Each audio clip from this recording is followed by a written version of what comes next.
Doctor, sitting here today, at this moment in time, do you have an opinion, sir, that it would have been better for John had somebody else taken over his care and treatment on April 20th and not you? Do you think that he could have had a better result? Defendant's counsel. Objection, Your Honor. Argumentative. The court. I don't think so. Defendant's counsel. How can he determine what another physician was going to do?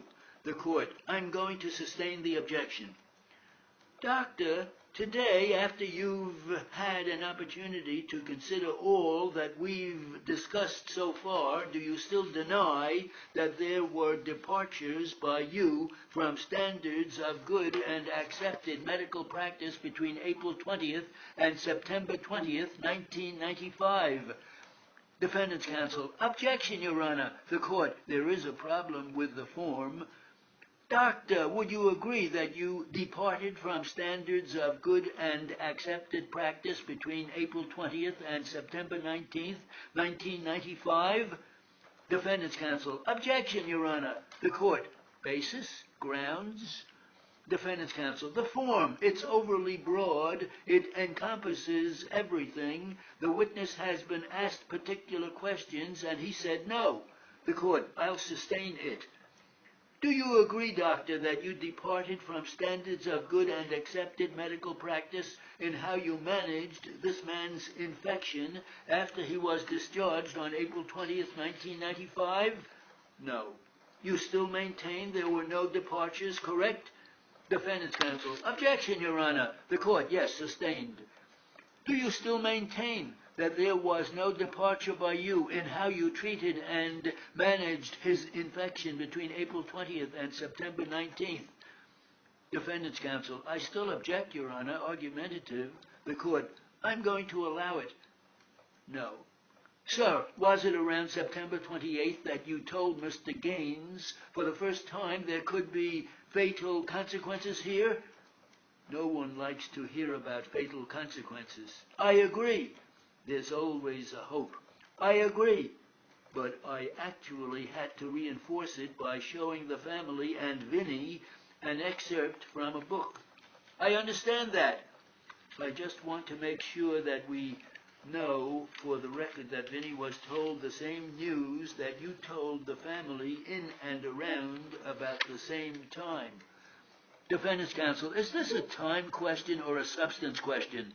The court. Do you want to rephrase again? If you want to go into details, yes, go ahead. Doctor, I just need to try to establish this. Was Vinny told the same stuff that the family was told on September 28th? No, I would never tell a patient that it was fatal. I would tell a patient that there's always a hope. Was that the tenor of that conversation that you gave him in and around that time? It was. I have page 11. It's page 11. Yes, but there's also a note by a specialist on 9/24/95 at 10:30 a.m., which was another consultation. Okay, again, I'll get to that.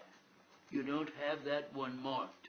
We're going to get to as many as we possibly can, I promise, in a confined period of time.